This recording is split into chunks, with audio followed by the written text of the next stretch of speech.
Myjava má za sebou 19. Michalský jarmok. Jarmočníkov tradične privítal v poslednú septembrovú sobotu a aj vďaka peknému počasiu si každý mohol užiť všetko, čo ponúkol. Okrem tradičných stánkov, ktoré naozaj sú zamerané na ľudové remeslá, na domáce výrobky, takže ten sortiment je ľudový, je pestrý a všetci návštevníci si prídu na svoje.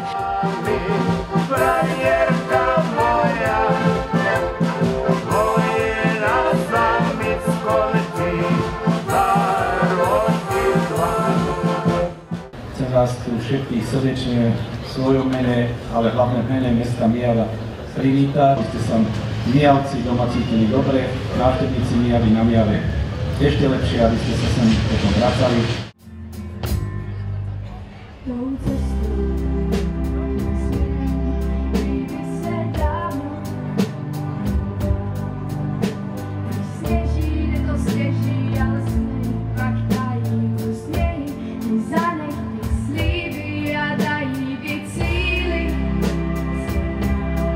Dopoludnejšia časť bola obohatená s prievodnými podujatiami, ako bol napríklad výstup na Myjavskú väžu, ktorý teda je u verejnosti veľmi obľúbeným. Popoludnie sa nieslo, čo sa týka programovej časti, vystúpením heligonkárov. Nasledovali 2 vystúpenia základnej umeleckej školy, a to prvá formácia hudobná, kedy sa predstavila skupina Wendy Wondy, a potom bola tanečná časť v podaní obľúbených a známych Las Babas.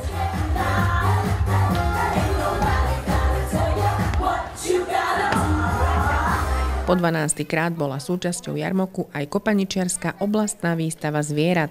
Ponúkame asi 550 kusov zvierat rôzneho druhu, čo sa týka holubov, hydiny a králikov. Dokonca máme aj malý hospodársky dobytok. Úsilie celoročné vlastne vyvrcholilo vlastne touto výstavou, ktorú tu prezentujeme vlastne naše odchovy, naše zvieratka, v akej máme kvalite. Vystavujú tu vlastne rôzni vystavovatelia zo Slovenska aj z Čiech. Spolupracujeme s chovateľmi vlastne od Trenčína vlastne až po Senicu. Zvieratá sú tu od nejakých 87 chovateľov momentálne vystavené. Môžete tu vidieť vlastne ocenené zvieratka, máme cenu pána primátora mesta Myjavy, potom máme cenu oblastného výboru Slovenského zväzu chovateľov v Myjave a cenu národné plemeno.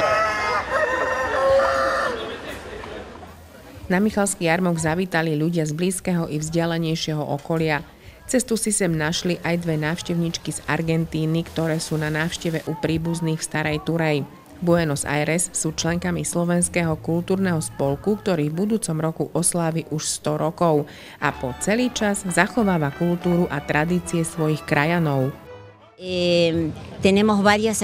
Učíme sa tu po slovensky, varíme tradičné recepty a organizujeme spoločenské večery, kedy si pripomíname zvyky sviatkov, ako je Veľká noc, Mikuláš či Vianoce.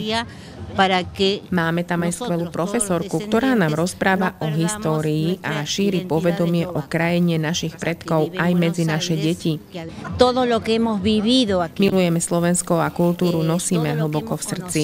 Sme vďačné aj za dnešný zážitok a za všetko, čo sme tu videli a prežili.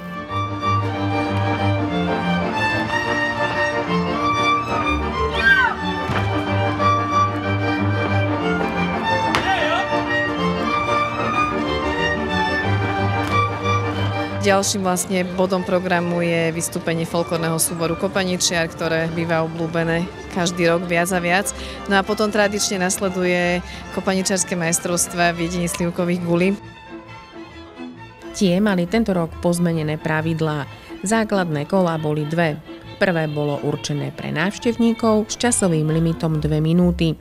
Do finále postúpili 2 najúspešnejší jedáci, a to Miro z Lubiny, ktorý zjedol 8 gulí, a Miro z Turej Lúky, ktorému sa ich podarilo zjesť 7.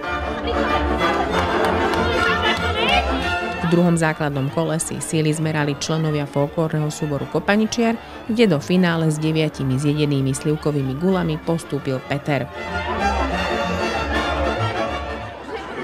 Finálové kolo bolo 4-minútové a tesne v ňom o 1 kus vyhral víťaz kopaničiarskeho kola, ktorý spolu zjedol 24 kusov.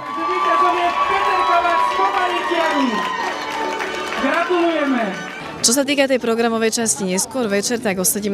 hodine vystúpi známy rapper Dave White. Tak veríme, že zaujmeme hlavne tých názročných tínedžerov. O 6:30 bude nasledovať vystúpenie trenčianskej rockovej skupiny Volume. No a takým hlavným headlinerom, ktoré to celé odpáli nakoniec, bude Samo Tomeček Band, ktorého poznáme z televízneho programu Milujem Slovensko.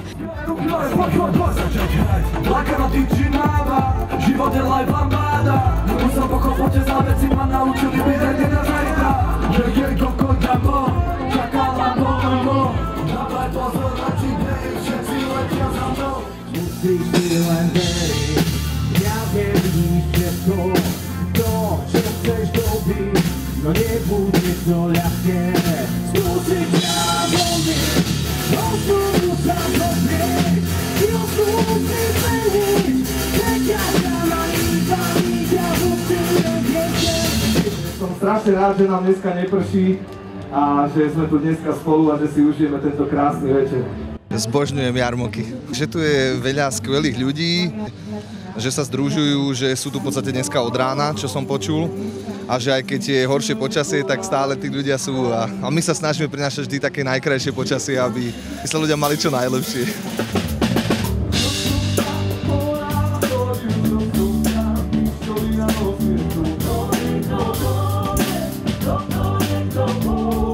Ja som sa nesmierne tešil a teším na Miavu, pretože po 20 rokoch kariéry od Superstar som prvýkrát tu v centre Kopaníc, robil som tu aj krásnu pozvánku a chodím sem veľmi často, preto je mi tá Miava veľmi blízka, mám tu veľa známych kamarátov, už sa ma pýtajú, dáš aj niečo na želanie, dáš aj niečo na želanie? Ja hovorím, chalani, tak dneska bude koncert na želanie pre vás všetkých.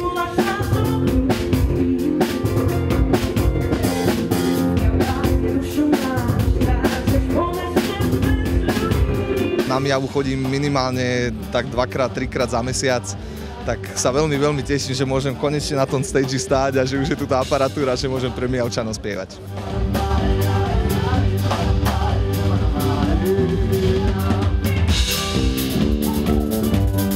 Pre Miavskú televíziu chcem vás všetkých srdečne pozdraviť, zaželať vám, nech sa vám darí a nech ste šťastní, nech nemáme nepriateľov, lebo život máme pred sebou.